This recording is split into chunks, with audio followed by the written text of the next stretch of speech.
번역본이 약간 다르게 좀 번역했어요. 예전 성경에는 존귀에 처하나 이 번역이 훨씬 좋습니다. 존귀하나 깨닫지 못하는 사람은 멸망하는 짐승이다. 존귀에 처하나 이게 더 훨씬 좋아요. 어제 제자 한 명이 찾아왔어요. 초등학교 때부터 제가 아꼈던 제자인데 한참 방황을 하다 깨닫고 마음을 잡고 몇 개월 공부 안 한 것 같아요. 몇 개월 공부하고 경찰 공무원 합격해서 지금 연수를 받고 있거든요. 연수 받고 이제 9월 달에 임용이 되는데 그 친구가 왔어요. 와서 하여튼 목사님 고맙습니다. 뭘 제가 개판을 칠 때도 한 번 혼도 안 내시고 사랑해 주셔서 고맙습니다. 이놈이 알긴 아는구나. 하도 막 가출하고 막 힘들어해서 어머니가 내가 그 모습 보면 열불이 나서 못 참겠다. 그래서 제가 그때 개척할 때 진짜 힘들 때 김치찌개만 끓여 먹을 때 저희 집에 데려다 놓고 있어요. 어느 날 새벽에 일어나서 새벽 기도 가려고 보니까 문 앞에 쓰러져 있어요. 어떤 사람 술을 이빨 먹고 가다가 이렇게 돌아보니까 어디서 많이 본 사람이야. 근데 그 친구야. 야 이놈아 올라가서 자. 이렇게 올라가서 자. 꼭 말해야 하나요? 말하지 않더라도 그러면서 참 감사해. 나는 너 때문에 감사하다. 우리 교회를 왜 못 나오는지 이유에 대해서 어제 얘기를 하더라고요. 우리 교회에 오면 목사님에게 너무 비난해요. 설교를 좀 팍팍 꽂혀오는데 자기는 그렇게 살지 못하니까 차라리 큰 교회 가서 뒤에 가만히 졸다가 가는 게 속편해요. 우리 교회는 조금 더 깨끗해진다고 내가 더 삶을 좀 다듬은 다음에 그 다음에 나올게요. 제가 그랬어요. 얘야 하나님 그래도 널 사랑하셔. 내가 형편없이 보이지 네가 네 모습을 보면 야, 내가 예수 믿는 사람인가? 그렇게 보이지? 그래도 하나님 너를 사랑하셔. 근데 내가 너를 왜 미워하겠니? 미워할 수 없죠. 하나님 너를 사랑해. 그러니까 우리 교회 나오는 상진이 형이나 태안이 형이나 다 멋있게 보이는 것 같지만 다 그놈이야. 너하고 별반 다를 게 없어. 그래서 교회 나와야 되는 거야. 죄인이기 때문에 교회 나와. 죄짓기 때문에 교회 나와. 고맙습니다. 그래서요, 저는 예수 믿는 여자하고 결혼을 하고 예수 믿는 여자 사귀고 있어요. 왜? 내가 세상에서 방황하고 세상 여자를 만나보니까요, 저런 여자들을 결혼할 때 큰일 나겠어요. 그래서 내가 교회 다니는 여자하고 결혼하려고. 그래도 교회 다니는 여자를 믿을 수 있는 거야. 그래서 내가 여자친구는 정말 믿음 좋아요. 죽겠어요. 왜 교회 가자고 그럴까? 뭔가 이 친구에게 깨달음이 있는 것 같아서 어제 얼마나 기뻤는지 몰라요. 당장 바꾸고 싶었다면 제가 혼도 내고 때리기도 하고 있을 거예요. 근데 사랑을 듬뿍 주었더니 이렇게 아름다운 꽃이 돼서 찾아와서 제가 9월 2일 날 퇴소하는데 퇴소하면 목사님 저녁을 제가 근사하게 대접하겠습니다. 그래 그때 소주 먹을래? 깨닫지 못하면 이라는 제목으로 하나님 말씀 전하려고 합니다. 사람 누구나 비교당하는 것을 굉장히 싫어합니다. 왜냐하면 비교를 통해서 자신의 열등한 부분이 적나라하게 드러난다고 생각하기 때문이죠. 때론 비교를 통해서 자기 비하가 일어납니다. 야, 나는 저 사람보다 못하구나. 그래서 열등감이 생기죠. 그 열등감은 평생 그 사람을 불행하게 만들어버립니다. 자신보다 못한, 자신보다 훨씬 못한 것들을 비교 대상으로 세워서 그 사람의 인격과 또 그 사람의 수준을 열등하게 만들어버리기 때문이죠. 특히 하나님의 형상을 따라 지음을 받은 하나님의 백성들이 짐승과 비교되는 것은 이건 수치죠. 수치. 또 짐승과 비교당하거나 또 짐승간만도 못한 놈 이러면 이게 그냥 감당할 수 없죠. 우리도 많이 들어봤잖아요. 개새끼. 이건 개의 우리를 비교하는 거죠. 개 같은 놈. 소만도 못한, 돼지만도 못한, 금수, 버러지만도 못한. 이런 말을 여러분 담기조차 힘들죠. 이런 말을 해서 안 돼요. 그런데 성경은 이런 말을 하고 있습니다. 이런 비교를 통해서 유독 하나의 포인트를 가지고 이런 이야기를 합니다. 다른 데서는 하지 않고 정말 중요한 뭔가, 하나님 의도된 뭔가가 있기 때문에 하나님의 형상을 따라 지음을 받은 하나님의 백성들을 여기 짐승에 비유합니다. 뭐냐면 어리석은 사람을 깨우치기 위해서, 어리석은 사람을 깨우칠 때 성경은 이런 짐승의 사람을 비유합니다. 그 어리석음을 깨우치는 하나의 도구로 사용하고 있는 거죠. 특히 구약의 선지자들이 많이 사용하던 그런 방법입니다. 아무리 하나님의 말씀을 증거하고 아무리 하나님의 말씀을 전해도 깨닫지 못하는 거예요. 깨닫지 못하는 거예요. 그러니까 오늘 본문의 시편의 저자도 깨닫지 못하면 멸망하는 짐승과 같다. 짐승이 비유합니다. 사람은 깊은 충격을 받지 않으면 잘 움직이지 않습니다. 잘 돌이키지 않습니다. 그래서 욕이 다 시니컬해집니다. 다 디테일해집니다. 그냥 제 군대 갔더니요, 와, 뭐 개새끼 이 정도 욕은요 아무것도 아니에요. 이 욕이 얼마나 디테일한지 뭐 가슴을 후벼 파요. 그쵸? 욕도 이렇게 더럽고 추악한 욕도 군대 가서 처음 들어봤어요. 팍팍 꽂혀요. 열받을 갈 수밖에 없어요.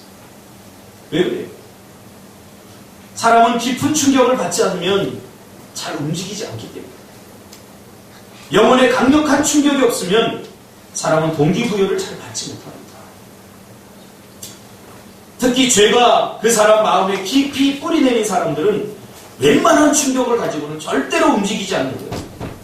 이것을 저는 죄의 철갑을 들었다. 죄의 철갑. 철갑을 두르면 화살이 뚫지 못하잖아요. 죄의 철갑을 두르면 하나님의 말씀이 뚫지 못해요. 얼마나 완고하고 강박해져. 오늘 본문에서 우리는 깨달아야 할 것을 깨닫지 못하는 사람들을 향해 주시는 하나님의 안타까운 마음을 본문에서 우리가 읽을 수 있습니다. 저렇게 하면 안 되는데, 저렇게 살면 안 되는데, 그럼에도 불구하고 깨닫지 못하는, 그 결과가 어떤 결과를 만들어낼 것인지 뻔히 아는데 돌이키지 못하는 이스라엘 백성들을 향해서 선지자가 오늘 이런 말씀을 하는 거죠. 그러므로 오늘 본문 말씀 안에는 저주한다기보다는, 짐승과 같은 이렇게 저주한다기보다는 정말로 하나님의 안타까운 마음이 여기 들어있습니다. 그럼 왜 깨달음이 중요합니까? 왜 깨달음이 중요해요? 오늘 본문에서 다 답해주고 있어요. 오늘 본문에 보니까 깨닫지 못하면 멸망하기 때문에. 멸망하고. 이 멸망이라고 하는 단어는 구체적이지 않고 굉장히 포괄적이고 추상적으로 본문에 사용했습니다. 멸망한다. 너 폼페이우스처럼 멸망한다. 이렇게 어떤 사실을 디테일하게 얘기해 주지 않고 멸망하는 짐승과 같다. 멸망한다. 이 말을 굉장히 포괄적이고 추상적이게 이야기했어요. 다시 말하면 깨닫지 못하면 너 다리 부러져. 이렇게 구체적이야. 너 깨닫지 못하면 사업이 망해. 깨닫지 못하면 병에 걸려. 구체적이죠. 근데 왜 성경은 이것을 구체적이지 않고 멸망을 굉장히 포괄적이게 이야기했을까? 추상적으로 얘기했을까? 아주 중요한 영적 의미가 있습니다. 깨닫지 못하면 이렇게 구체적인 절망이 온다고 하면 사람은 굉장히 사악해서 그 순간에도 그 절망거리들과 타협을 하고 협상을 하려고 합니다. 무슨 말이냐면 너 그거 그렇게 하면 돌이키지 않으면 다리 부러져 그러면 다리? 그 정도 부러져도 되겠지. 죄가 얼마나 달콤한 줄 아세요? 다리를 부러뜨려 가면서도 나 이 정도 죄는 접을만하다. 이렇게 순간적으로 타협을 해버립니다. 이게 우리 인간이에요. 우리의 죄성입니다. 그러니까 오늘 본문에는 구체적으로 정리하지 않아요. 야, 너 그 돌이키지 않으면 깨닫지 못하면 네 사업이 망해? 사업? 아, 이 정도 죄를 짓고 이 정도 즐거움, 이런 정도 쾌락을 하고 사업 망하는 정도면 해볼만하다. 이렇게 자꾸 타협한다.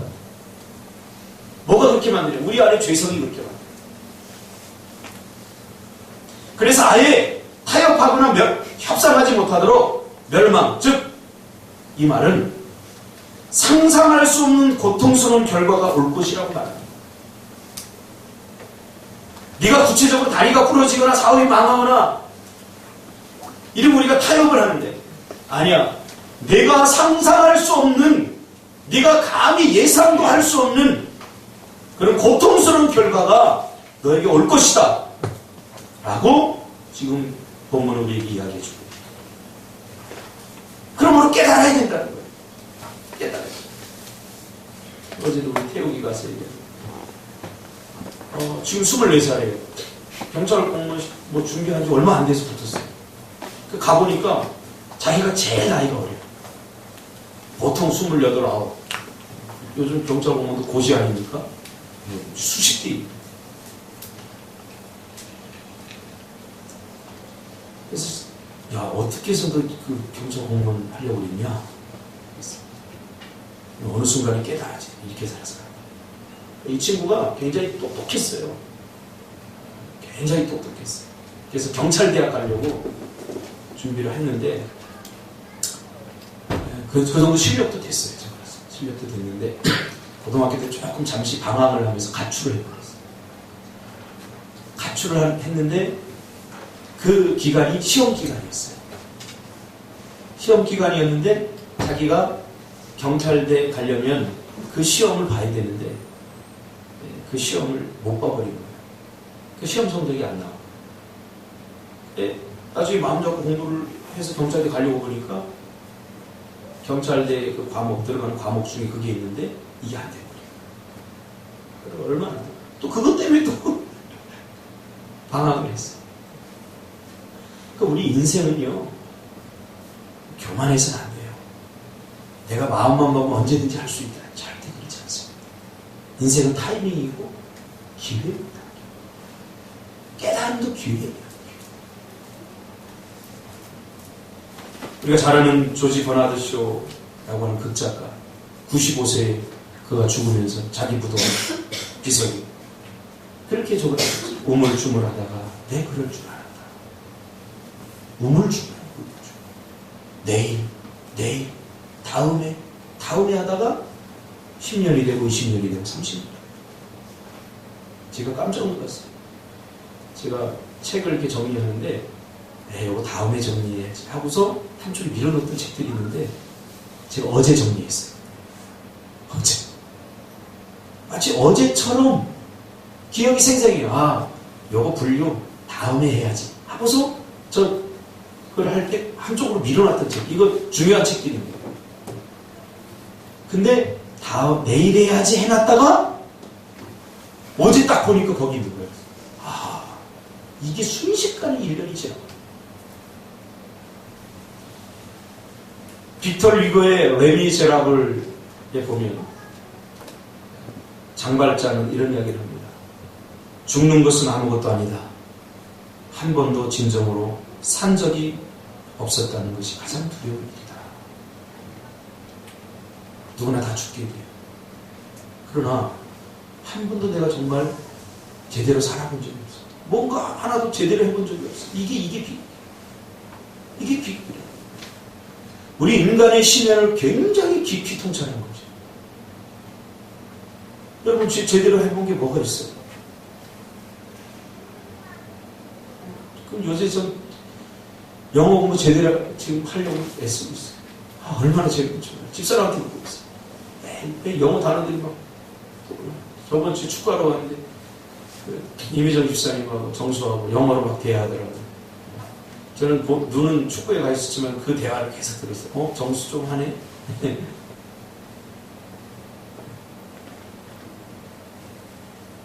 다 포기했잖아요. 중간에. 제대로 해보는 게 뭐가 있어요. 그나마 내가 제대로 좀 하려고 애쓴 게 있는데 신앙생활이에요. 참 감사해요. 이거 신앙생활. 그러니까 여러분 신앙생활만 제대로 해도 인생이 바뀝니다. 할렐루야.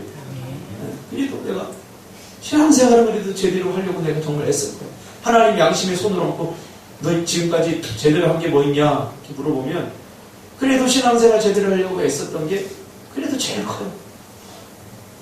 근데 다른 건 제대로 하는 게 별로 없는 거예요. 공부도 내가 제대로 했으면 지금 교수대 있겠지 여기서 이러고 있겠어요. 오늘 본문의 배경은 분열 한국 시대입니다. 왜 이스라엘이 북이스라엘과 남유다로 나뉘어졌는지 이스라엘은 전혀 깨닫지 못한 거죠. 그저 생각의 차이일 뿐이야. 북이스라엘과 남유다는 정치적인 견해가 달라. 또 경제적인 어떤 문제 때문이야. 이데올로기의 문제야. 그래서 이 남유다와 북이스라엘과 남유다가 나누어졌어.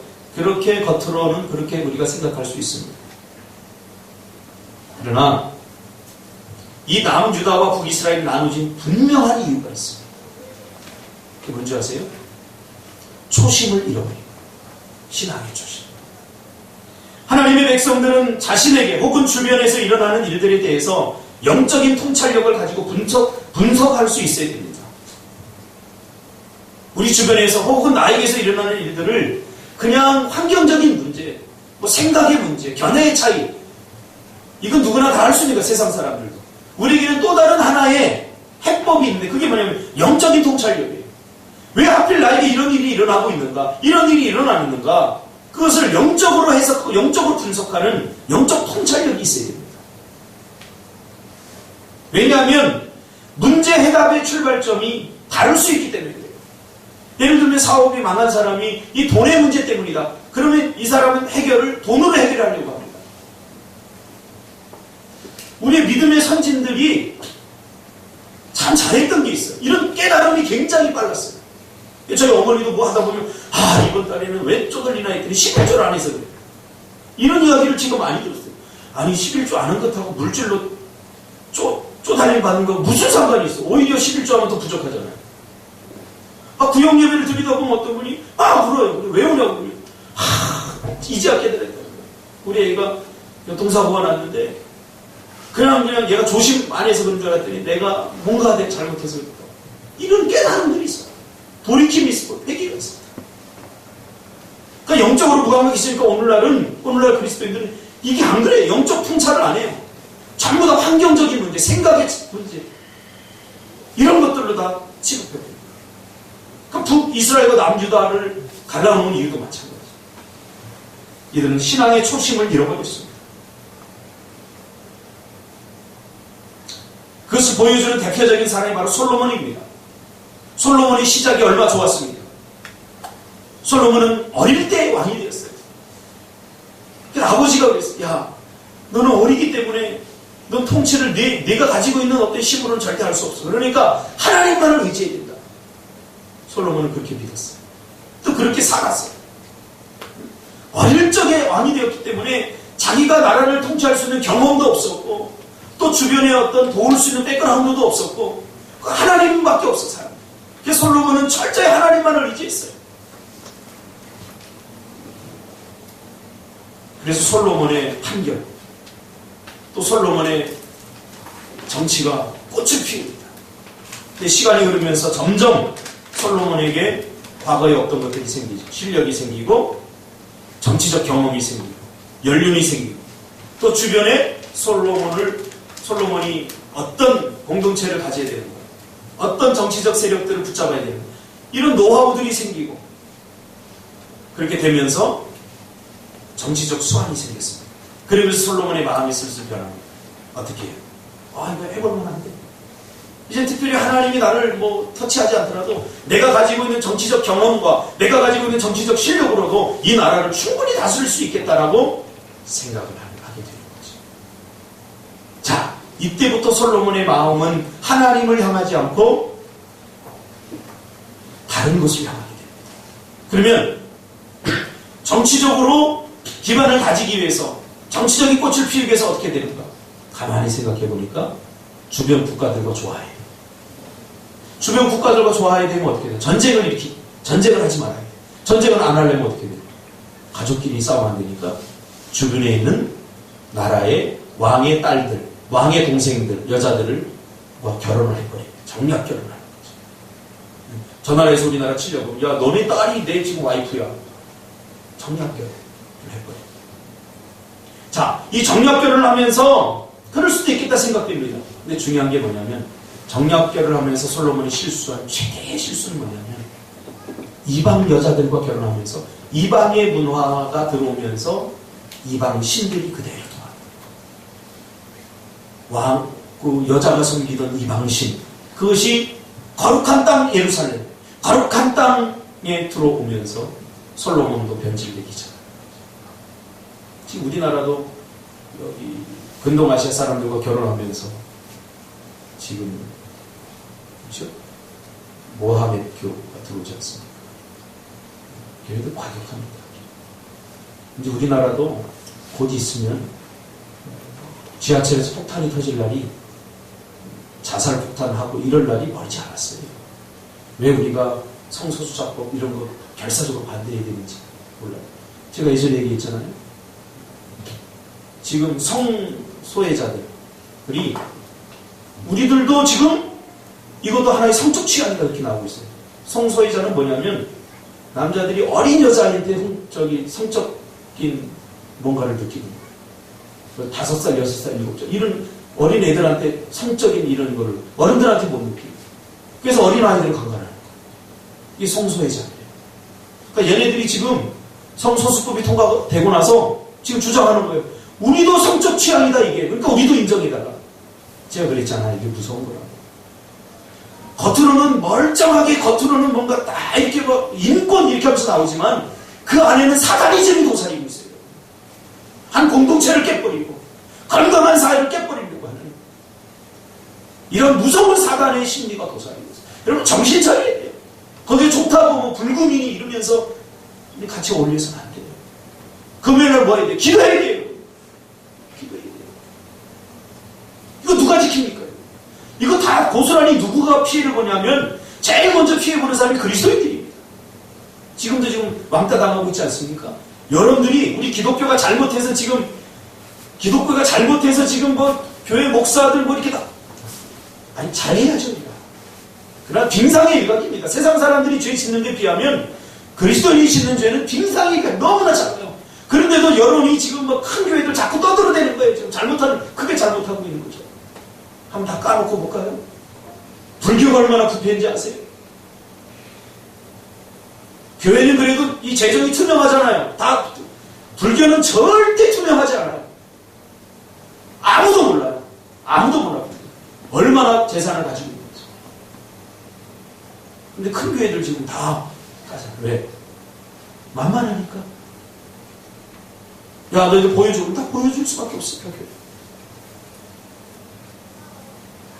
그러니까 우리 젊은이들 여러분 친구들과 막 그런 비판 많이 해요. 교회에 대해서. 그러면 할 말이 있어요. 그래서 우리가 실력을 키우는 거예요. 여론 조성층이 전부 다 지금 이런 무신론자들이구나. 이런 사람. 그런 쪽에서 다 이런 일이 일어나고 있지 않습니까?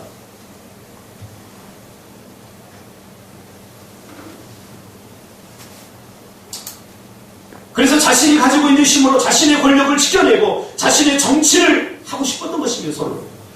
한마디로 하나님의 뜻대로가 아닌 이제는 자기가 힘이 좀 생기니까 자기 마음대로 살기 싶은 거예요. 하나님이 터치하고 하나님의 통치를 받는 것은 부담스럽고 자기 자유를 빼앗는 것 같고 그러니 별로 행복한 것 같지 않아요. 마치 연이 높이 날 수 있는 것은 연이 줄에 달려있을 때 높이 날아요. 근데 연이 내가 더 높이 날지 못하는 것은 이 줄 때문이야. 그리고 줄을 끊어버리는 순간 연은 추락합니다. 그렇죠? 그리스도인들 가운데 가끔 그런 사람들이 있어. 교회 다니면서 내가 행복하지 못한 것 같다. 내가 신앙생활에서 내 삶의 자유를 빼앗는 것 같다. 이거 참 어리석은 사람이에요. 연줄을 끌어보세요. 어떻게 되나? 그 순간 추락합니다. 물고기가 물 속에서 행복한 거지, 물을 떠나서 밖에서 새처럼 날아다니지 못한다고 불평하고 원망한 거예요. 어리석은 거예요. 하지 말아야 될 고민, 쓸데없는 고민을 그렇게 하는 거예요. 그 시간에 어떻게 하면 하나님의 영광을 돌려드릴까? 어떻게 하면 하나님의 기쁨을 위해서 내가 살아갈까? 그거 연구하고 공부해야죠.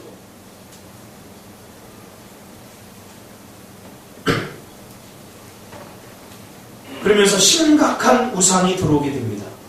사무엘상 8장에 보면 이스라엘 백성들이 왕을 달라고 할 때, 우리도 이방 같은 왕을 주세요 할 때 하나님께서 사무엘을 통해서 하시는 말씀이 있습니다. 뭐냐면, 얘들아, 지금 너희들이 보기에는 이방 왕들이 멋져 보이지만 만약에 너희들이 인간 왕이 생기면 너희들 불행해져. 너희들이 결코 도움이 되지 못해. 그러면서 인간 왕을 달라고 하는 이스라엘 백성들의 그 요청에 하나님께서 설득하는 장면이 나옵니다. 안 돼, 안 돼. 왕이 생기면 너희들 불행해져. 생각해보세요. 하나님이 왕이잖아요. 할렐루야. 하나님이 우리의 왕이십니다. 근데 그 왕을 무시하고 인간 왕을 달라는 거예요. 하나님은 눈에 보이지 않아서 답답하다는 거예요. 그때 하나님께서는 화내지 않고 설득합니다. 절대 그렇지 않아. 너희들 인간 왕이 생기면 불행해져. 근데 그 사무엘의 경고가 언제 이루어지는지 아십니까? 솔로몬의 시대에 이루어져요. 솔로몬이 과도한 공사를 합니다. 도시공사. 왜? 그러니까 자기가 어떤 업적을 남기기 위해 전도서에 나오잖아요. 안 해본 거 없어요. 건물을 세우고 건축을 하고 길을 닦고 자기 업적을 남기기 위해서 합니다. 그러다 보니까 어떻게 돼요? 재정이 궁핍해집니다. 백성들 사는 게 업적으로 봤을 때 그 위대한 발자취를 남겼지만 백성들의 삶은 경제적으로 피폐해져. 그거 다 하려고 그러면 뭐하러 해요? 세금 걷어야 되잖아. 심지어 이 고대 근동아시아 이 솔로몬 시대를 연구한 사람이 하면 세금이, 예를 들면 내가 100원을 거두면 놀라지 마세요. 80원을 세금을 거둬요.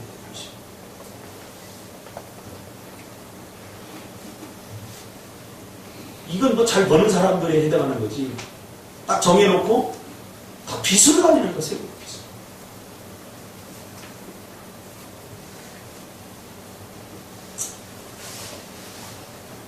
점점 피폐해집니다. 그러면서 이스라엘 백성들이 비로소 우리가 왕을 괜히 세우구나. 개그 돈 벌어서 왕 좋은 일을 다 시키구나. 그렇죠? 그래서 우리를 위해서 헌신해줄 왕에 대한 기대가 점점 생기는 거죠. 솔로몬 다음 왕, 또 기대했는데 또 실망하는 거예요. 그 다음 왕, 또 기대했는데 또 실망하는 거예요. 그 왕이 누구예요? 그게 예수 그리스도잖아요. 모든 인간 왕들은 착취하고 뜯어내고 우리 인간을 괴롭히는 왕이라면 예수 그리스도 왕은 우리를 위해서 헌신해주는, 기꺼이 헌신해주는, 우리를 위해 자기 목숨을 내어주는. 그러니까 예수 그리스도 이분에게만 희망이 있는 거죠. 이걸 깨닫지 못하니까 남주다와 북이스라엘로 갈라집니다. 근데 이때쯤에서 깨달아야겠어요. 우리가 왜 나누어졌느냐? 우리의 신앙의 초심을 잃어버렸다. 그 나눠졌으면 이걸 깨달아야 되는데 이게 정치적인 문제, 이데올로기적 문제, 경제적인 문제로 접근을 해보니까 안 되는 거예요. 설마 나는 아니겠지. 이미 늦어버리고. 그러면 지금입니다. 항상. 지금 깨달으시길 바랍니다. 지금 깨달아야겠지. 이들의 관심은 하나님께 없습니다. 먹고 마시고 즐기는 데 있었습니다. 어떻게 하면 더 엔조이 할까? 어떻게 하면 더 안락한 삶을 살까? 자, 초심을 잃어버리는데 이젠 여기서 끝나지 않죠.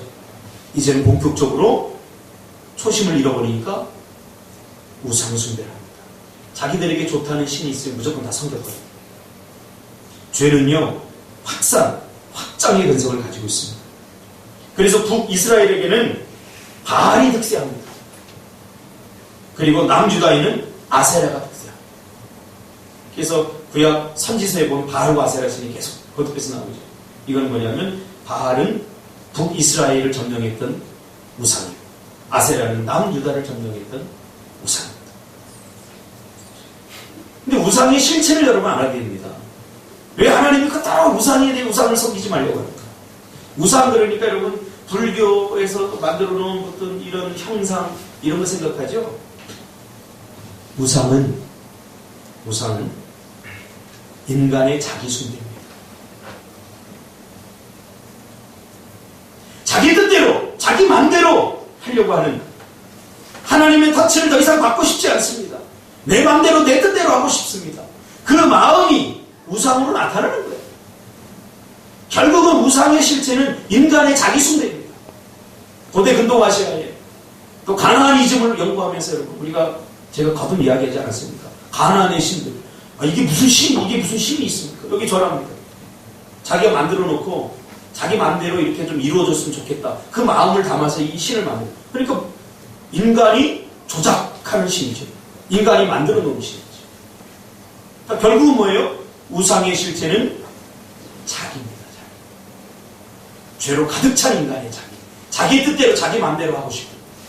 그래서 기독교의 신과 우상 다른 일반 신의 특징은 달라요. 기독교는 하나님은 인격적인 분이시죠. 신이죠.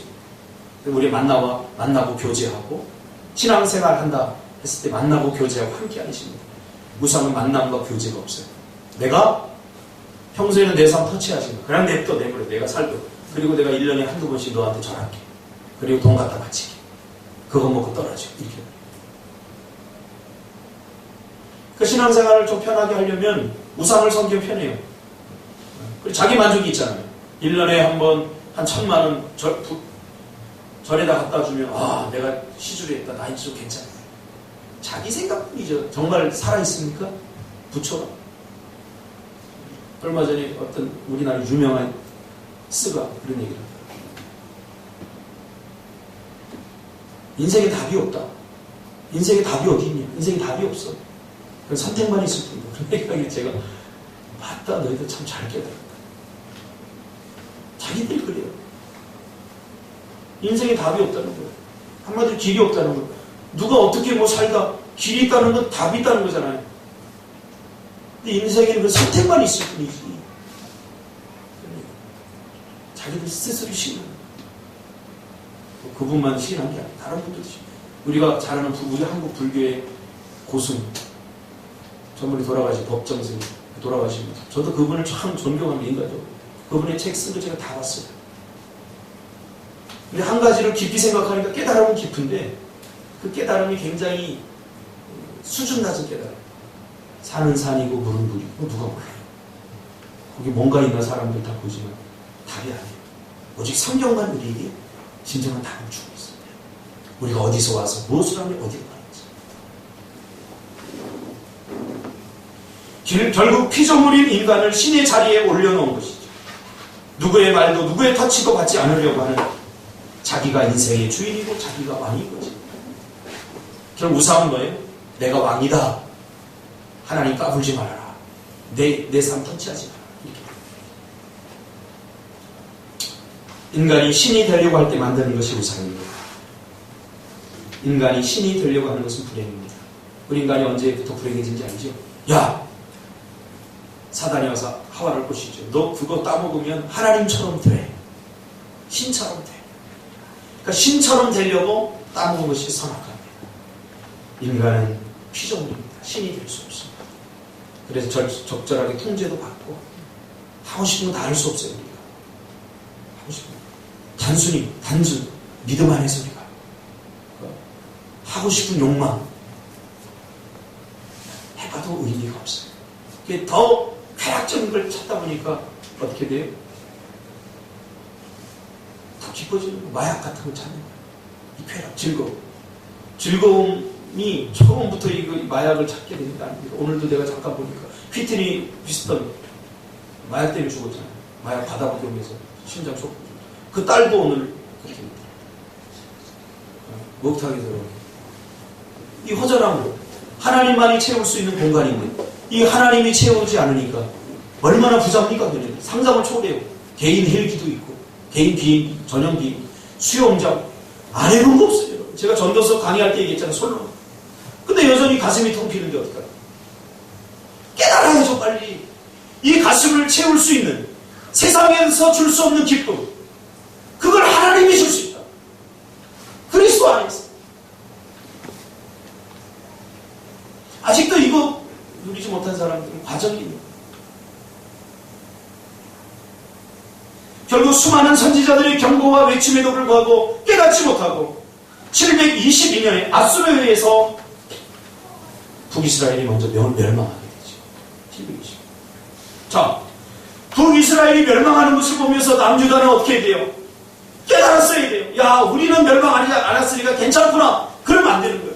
왜 북이스라엘이 멸망당했는가? 하나님의 백성임에도 불구하고 왜 멸망당했는가? 여러분, 하나님의 백성도 망할 수 있어요. 하나님의 백성도 멸망할 수 있어요. 과시하면 안 돼요. 죄 지으면 망하는 거예요. 하나님의 백성. 하나님이 백성이기 때문에 죄 지어도 망 안 한다. 이 논리 버리셔야 돼요.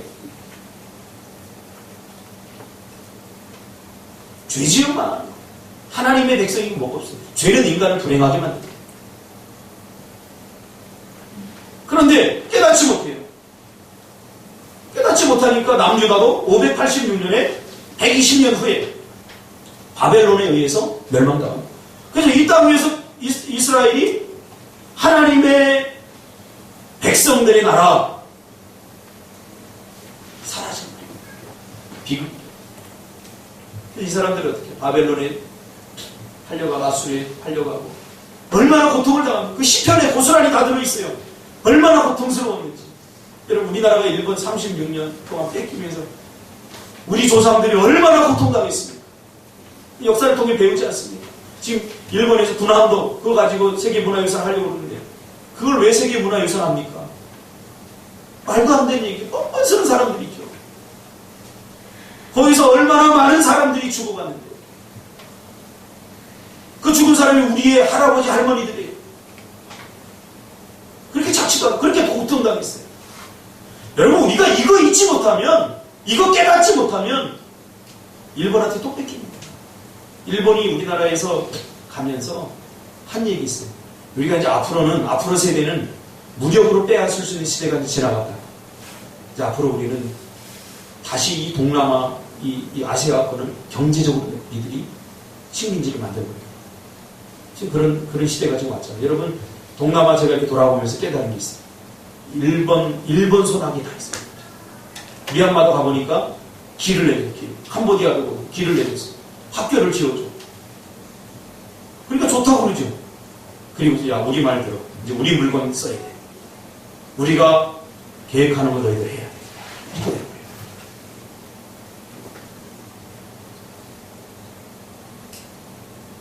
깨닫지 못하면 반복적으로 계속 일어납니다. 실패가. 하나님의 음성을 들어요. 잠언 26장 11절에 보면 26장 11절에 보면 깨닫지 못하는 사람을 어떻게 표현하고 있습니까? 개가 그 토하는 것을 먹는 것 같이 미련한 자는 그 미련한 것을 거듭 행하느니라. 제가 예전에 쇠파트를 키웠어요. 개를 키웠어요. 개가 뭘 많이 먹어요. 개는 통제를 못해요. 있으면 다 먹어요. 한번 해보세요. 짐승들 있잖아요. 제가 한 번은 어디 백령도에서 할 때 인천을 이렇게 오면서 나름대로 머리를 쓴 거예요. 먹이를 많이 주면 얘가 나눠서 먹겠지. 그리고 먹이를 많이 줬어요. 갔다 와서 우리 뒷집에 할아버지가 나보고 야, 홍서봐, 너 개를 사람 취급했다. 왜요? 그랬더니 먹이를 나눠서 먹을 줄 알았더니 이 개가 먹이를 준 거를 한 번에 다 먹고서 씩씩거리고 있는 거예요. 이 할아버지 꼬챙이 넣어갖고 다 오바이트 시켜가지고 다 오바이트 시켜. 다 토해. 저는 개는 못 깨달아요. 짐승은 못 깨달아요. 본능만 있기 때문에. 근데 놀라운 건 뭔지 아세요? 배고프니까 그걸 또 다 핥아먹고 깨끗해졌어요. 깨닫지 못한 우리 인간도 다를 바가 없어요. 지금 성경에서 말하고 있죠. 이 거듭해서 실수해요. 똑같은 생각을 하니까 그래요. 똑같은 생각을 하니까 똑같은 답이, 똑같은 해답을 갖고 있습니다. 영적 통찰력을 하지 못해요. 이 문제가 어떻게 생겼는지 모르겠어요. 짐승은 이성의 기능이 없기 때문에 깨닫지 못하는 것이 당연합니다. 그러나 하나님의 형상을 따라 지음받은 이성적인 하나님의 백성은 머리는 달구단이라고 준 게 아니에요. 이성적 추론을 통해서 깨달을 수 있지. 자꾸 갈고 닦아요. 구원받은 하나님의 백성이란 영혼의 기능이 회복되었다는 것을 말합니다. 예수 믿기 전에 사람들은 이 영혼의 기능이 마비되었기 때문에 짐승 같은 수준의 삶을 삽니다. 그건 이해가 돼요. 당연하죠. 그러나 하나님의 백성은 짐승같이 살아서는 안 돼요. 영혼의 기능이 회복이 되었기 때문에 이거 써먹어야지 자꾸. 하나님이 우리를 영적인 존재로 만드신 것은 꼭 경험하고 보지 않아도 영혼의 한 기능인 이성을 통해서 가늠해보라는 거예요. 추론해보라는 거예요. 학습을 통해서 짐승적 수준의 삶에서 벗어나서 하나님의 백성다운 자유롭고 행복한 삶을 살라고 이성을 주신 거예요. 생각해보세요. 내가 지금 이렇게 행동하면 결과가 어떻게 줄까? 뻔히 추론 못합니까? 그거 못합니까? 추론해야죠. 어린아이들은 달라요. 어린아이들은 경험도 적고 이 추론 기능이 약하기 때문에 그래서 우리 예린이도 보니까 내가 옛날에 다리미질 막 하고 있는데 그 다리미를 자꾸 만지려고 그래요. 자꾸. 만지면 어떻게 됩니까? 우리는 이미 이성적으로 딱 경험적으로 딱 추론이 돼 있어서 학습을 통해서 정보를 우리가 다 있잖아요. 만지면 이거 큰일 나는 거예요. 저는 아직 그런 경우가 없어요. 그래서 제가 불을 조금 따뜻하게 한 다음에 딜 정도만 한 다음에 가양 놔둬봤어요. 그랬더니 예린아 이거 절대 만지면 안 돼. 그랬더니 내가 그리고 싹 들어가서 이렇게 보니까 싹 보니까 만지더라. 하고 그 다음부터 절대 안 만지. 꼭 만져서 돼봐야 합니까? 이 짐승적 수준이지. 짐승들도 이성적 추론이 아니라 본능적으로 뭔가 따끔하면 그 다음부터 안 돼요. 그 다음부터 안 돼요. 학습하는 거죠. 이성적 학습이 아니라 본능적 학습이라고 해요. 그래서 철조망 이렇게 치놓고서 거기다 전기 흐르게 하면 말들이 못 나가요.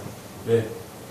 처음에 가서 한 번씩 다 뒤집어봐봐요. 그래서 전기가 오니까 놀라가고 그 다음부터는 이성적 학습이 아니라 본능적 학습이에요. 본능적으로 학습해서 내가 적의 침해를 받았다. 그러면 그 다음부터 거기 안 가요. 그러니까 이성적 추론이 아니라 본능적 추론. 우리가 짐승의 수준의 삶을 산다는 것은 우리 사람들도 본능적 수준에서 학습하는 사람들은 다 겪어봐요. 망해보고 다 겪어보고. 짐승들은 깨닫지 못해요. 짐승들이 깨달으면 비극이 일어나죠. 돼지가 다이어트하고. 왜? 살찌면은 제일 먼저 잡혀먹기 때문에 야, 안 되겠다. 그렇죠? 지야 이해되지? 짐승이 이성적 기능을 갖고 있으면 돼지가 다이어트 하게 됩니다.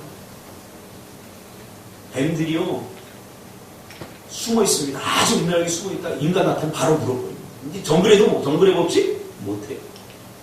본능적으로 움직이니까 본능을 이기는 것이 이성이니까. 그러니까 우리가 하는 거죠. 소가 밤에 물타리를 넘는 일이 허다하고 짐승이 이성의 기능. 얘네들이 깨달으면 큰일 나요. 그러나 우리 인간은 하나님의 형상을 따라 지음받은 인간은 깨닫지 못하는 거예요.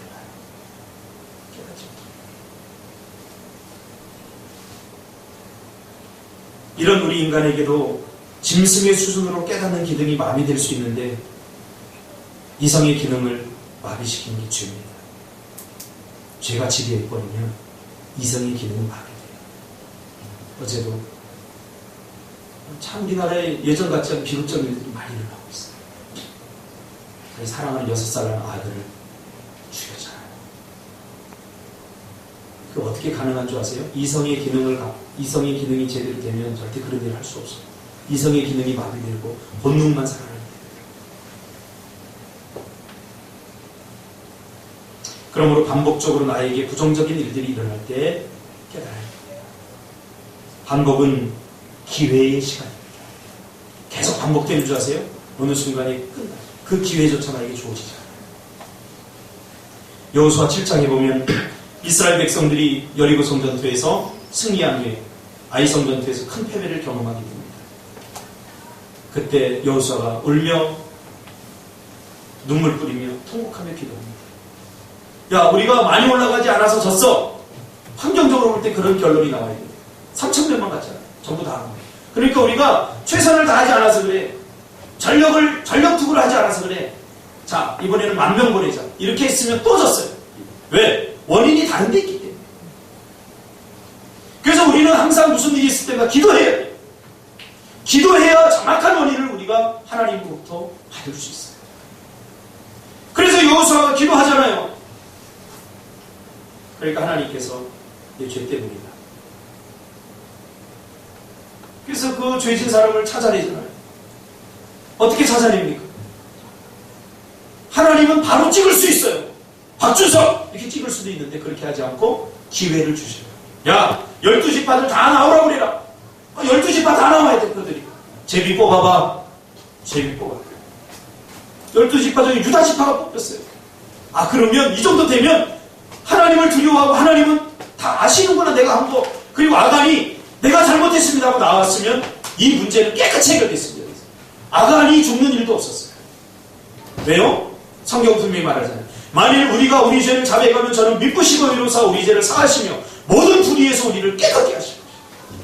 히브리서 12장 8절에 우리가 죄를 구하면 동의서에서 본 것 같이 다시는 그 죄를 기억하지 않는다고 했잖아요.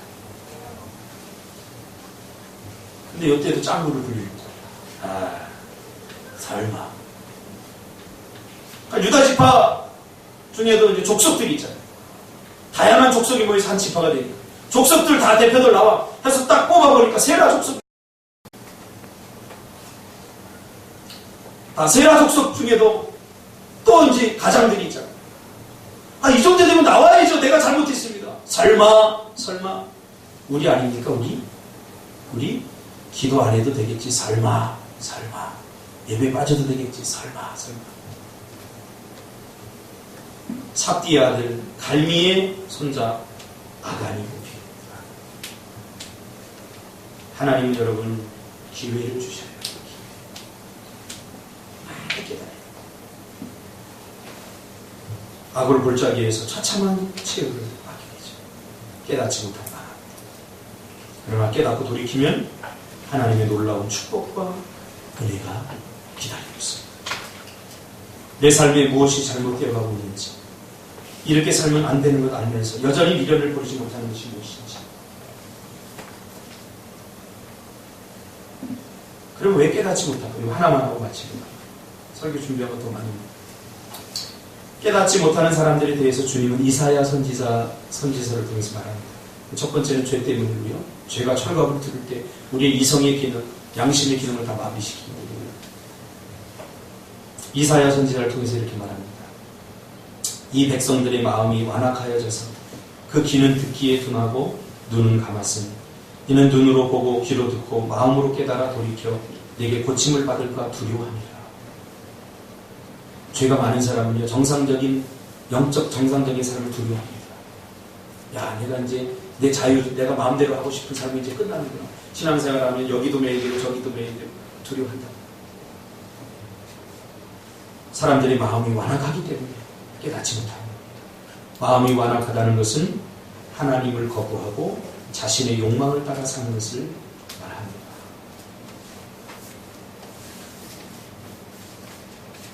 그럼 어떻게 깨달을까요? 어떻게 깨달을 수 있을까요? 다 넘어가서 이 결론은 줘야 되잖아요. 어떻게 깨달아야 되는지. 깨닫는 사람들을 성경에 보니까 어떻게 깨달았는지 보니까 마음을 하나님께 둬야 되고 시선을 하나님께 고정해야 돼요. 마음을 하나님께 그리고 시선을 주님께 고정시켜야 돼요. 우리 시선이 세상을 향하고 내 욕심, 내가 하고 싶은 욕망, 자기 자유에 행하게 될 때 그때 우리 무디어지는 거예요. 하루 종일 우리가 연애에 가서 알잖아요. 연애에 가서 알면 여자가 사랑하는 여자가 있으면 여자가 회사에 가도 그 여자는 내 마음속에 있는 야, 희수 학교가 지금 뭐 할까? 첫째 시간이 뭐 할까? 혹시 주변의 남자들이 찝쩍거리지 않을까 희수 이쁘니 발렌타인데이인데 희수 보여줄까 온통 그 마음이 가 있고 시선이 마음이 거기 가 있고 그러면 이렇게 만나게 되면 이 감각이 살아있어요. 그럼 내가 허튼지가 않아. 그 분위기에 맞게끔 해주지. 잘 깨닫죠. 그러나 희수를 1년 만에 만나면 아무리 사랑해도 이게 낯설어져요. 영적 감각이 무뎌져요. 하나님도 마찬가지. 깨달으려면 이 깨달음이라고 하는 건 지혜거든요. 지혜. 하나님이 주시는 거예요. 깨달음. 그러니까 하나님을 바라봐야죠. 하나님을 바라봐. 그 마음을 하나님 줍니다. 예수님이 마태복음 13장에서 그랬잖아요. 이 마음이 어둡고 둔한 자들아. 깨닫지 못하는 자들. 마음이 내게서 멀어진 자들아. 다 똑같은 얘기. 회집사가 요즘 저하고 시선을 안 맞춰. 옛날에 내 시선을 딱 보면 딱 이렇게 하면 아 목사님 지금 목마르구나 하고 물을 딱 떠다 줬거든요. 내가 딱 이렇게 하면 아 지금 마이크가 문제인가 보구나. 마이크 딱 해서 만졌거든요. 요새는 저를 안 쳐다봐요. 이렇게 해도 네.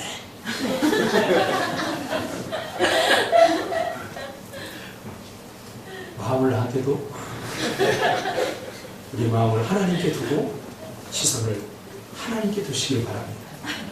그리고 마지막 하나님의 말씀을 묵상하는 묵상의 세계로 들어가요. 하나님의 말씀에 집중해야 돼요. 말씀이 뭐라고 하는지. 왜? 말씀을 통해서 하나님은 우리를 깨닫게 하십니다. 그래서 말씀을 주시고 말씀을 깨닫는 능력이 있어요. 아 저도 어제 말씀을 들어보니까 하나님 깨달음을 주셔요. 아, 감사하죠. 깨닫는 기도하겠습니다. 하나님 사랑하는 우리 꿈틀교회 성도들